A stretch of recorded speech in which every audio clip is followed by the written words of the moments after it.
The Galactic Military Academy's final assessment was legendary.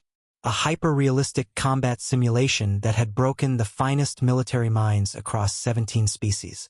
27 hours of continuous strategic warfare, commanding virtual armies across 9-dimensional battlefields simultaneously. Cadet Emma Rodriguez lasted 6 minutes.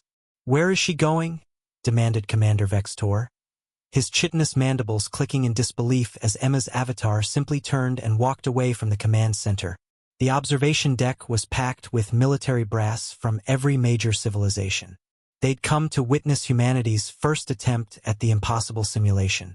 The betting pools heavily favored Emma lasting at least 3 hours. Humans were known for their stubborn persistence, after all.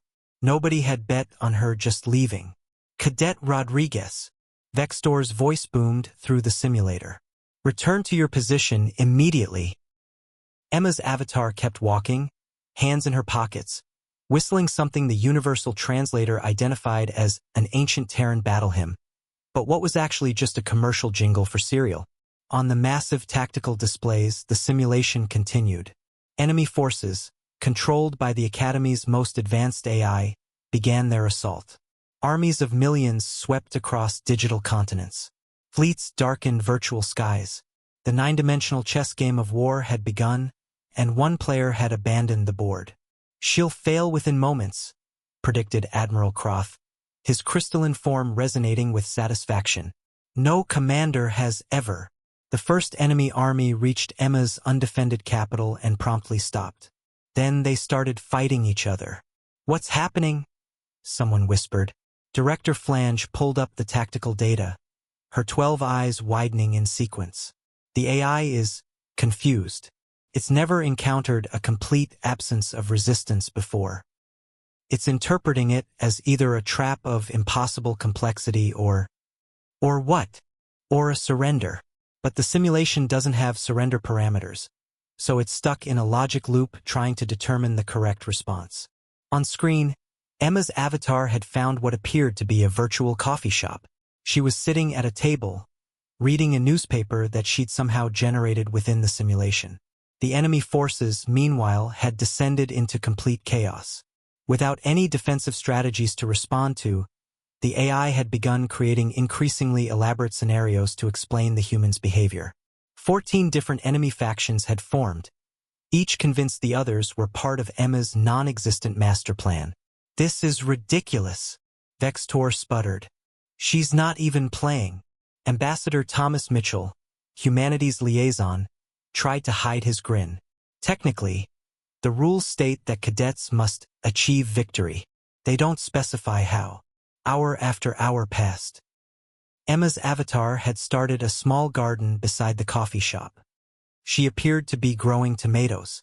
The enemy forces had now split into 47 distinct groups. 3 had declared independence. 5 were fighting wars against enemies that didn't exist. 1 had started a philosophical movement dedicated to understanding the deeper meaning of the human silence. By hour 15, the first enemy faction formally requested an alliance with Emma's forces that hadn't moved from their starting positions. By hour 20, the AI had suffered what could only be described as a nervous breakdown. Convinced that every non-action was part of an incomprehensible strategy, it had begun defeating itself in increasingly creative ways. 1 fleet bombarded its own positions to deny them to the enemy. Another army marched in circles for 3 hours, certain they were avoiding invisible traps. "She's winning," Admiral Croth said faintly.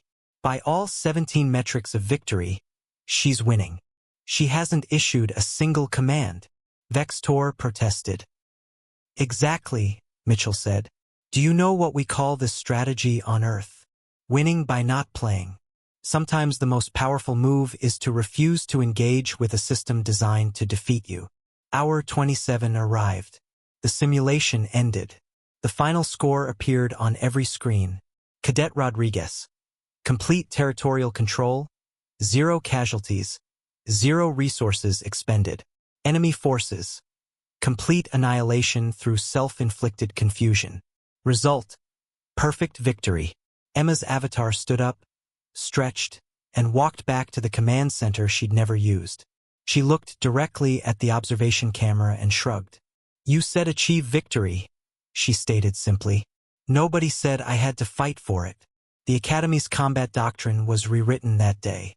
A new chapter was added, titled simply, "The Rodriguez Principle," on the strategic value of aggressive apathy.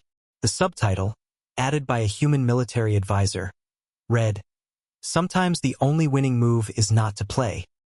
The Galactic Council's military strategists would spend decades studying the incident. How had humanity weaponized laziness? How had they turned procrastination into a military doctrine? They never found satisfactory answers. But they did note, with growing concern, that human military academies had started offering a new course, Advanced Doing Nothing, the Art of Strategic Absence. The galaxy's armies prepared for any threat, except, apparently, for humans who simply couldn't be bothered.